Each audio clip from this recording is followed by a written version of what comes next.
Hello, welcome to Frugal Hydroponic. So what we're trying to do today is trying to germinate some seeds using this. This is a crushed ice tray.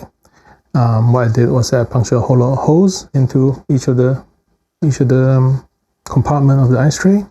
The way I did it was using a hole punch. I just happened to have one of these hole punch around, and so I just go in and puncture them, and now there's one hole for each of the compartment. Now that I have a hole punch, I'm going to cut up some rock wools and put them into small pieces and put them in here, and then fill it up with water using a container lid here.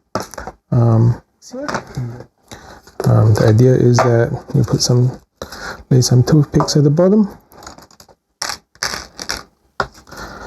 like that, so that the tray is not sitting directly at the bottom, so that the root can come out of the tray. The rock wool, as you saw before, now I just put in some water, let it soak for a little bit before I cut it. I'm thinking probably want to cut it long way, just to make it easier to cut. Probably this way. Now before I cut rock wool, I'm going to put on a mask, just for safety, in case I inhale some very fine rock wool particle and it will damage my lung. So let's do that.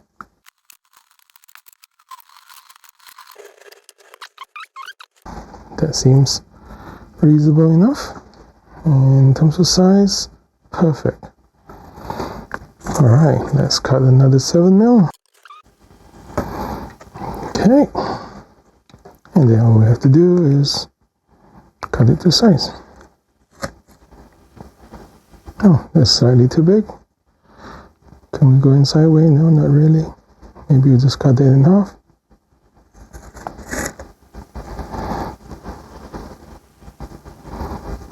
Yep, that will fit.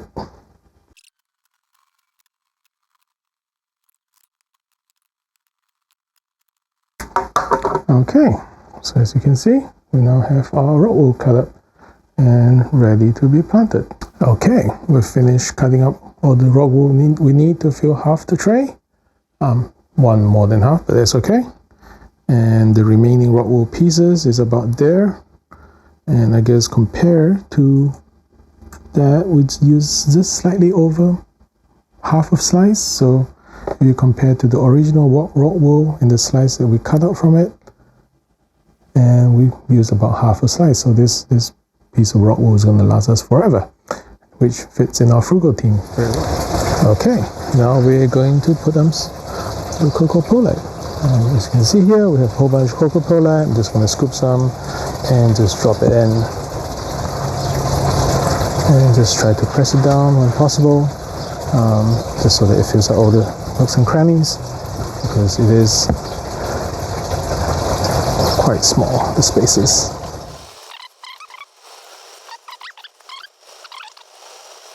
The seeds I decided to use is called Musclan Winter Blend. So it has Agula, it has minor lettuce, it has Minutina Blend, so just mainly leafy greens that will grow very well in the winter. So this is what they are.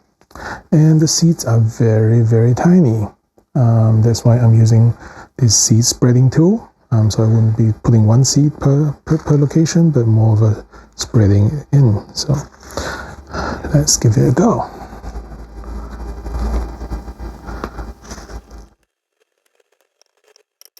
The reason I'm using these seeds, because I was having trouble with these seeds in germinating them in the bagging method, because the seeds are so fine and they are just not producing well, germinating well. So I thought I'll try this.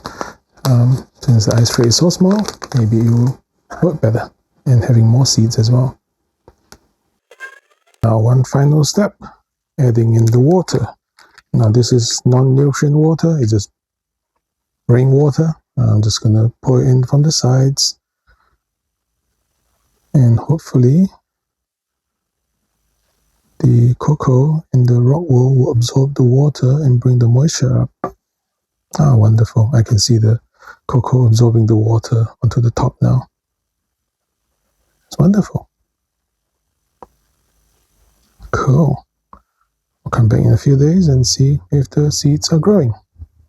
Hello, it's been a couple of days since we put in the seeds. You can see that some of the seeds has germinated, and it's looking really nice now. Okay, just a couple of updates in the 2 days. So I noticed that some of the cocoa perlite were quite dry at the top. So what I did was that I used a spray bottle like this with water and just spray the top a little bit just to make sure the top is nice and moist as well. And so what I did was that I read this piece of tissue paper and I used it to cover to create a nice moist environment for the seedling to germinate.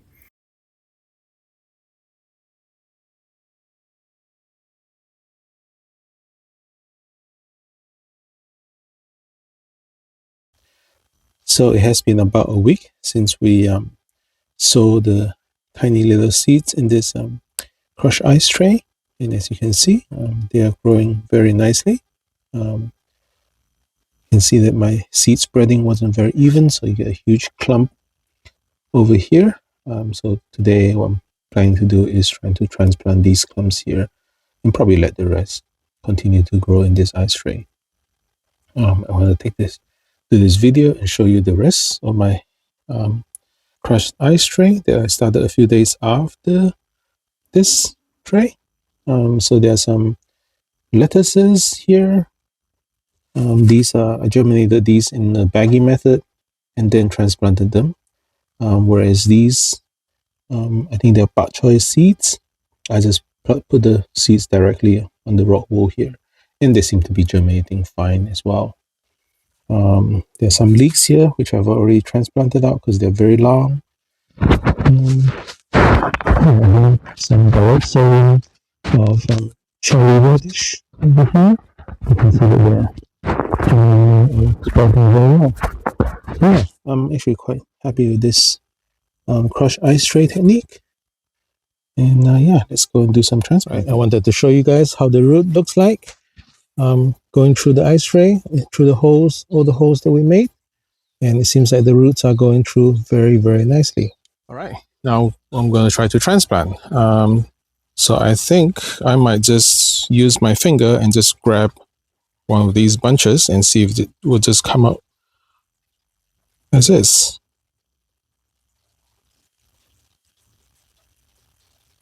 Trying to be as gentle as I can.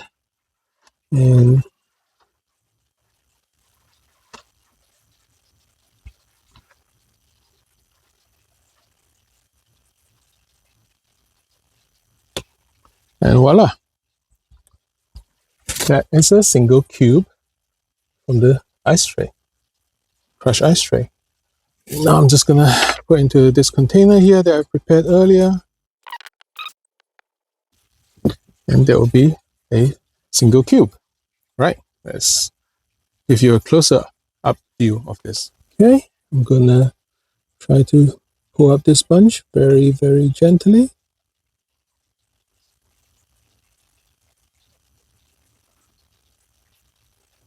Make sure that any roots is going to be coming with it, and if any entanglement is going to be untangled. And there we go. That is ready to go into my container. All right, guys, that is the ice cube, crushed ice cube hydroponic seedlings technique. Hope you guys enjoy it and try it out. Yeah, thank you. Happy hydroponicking.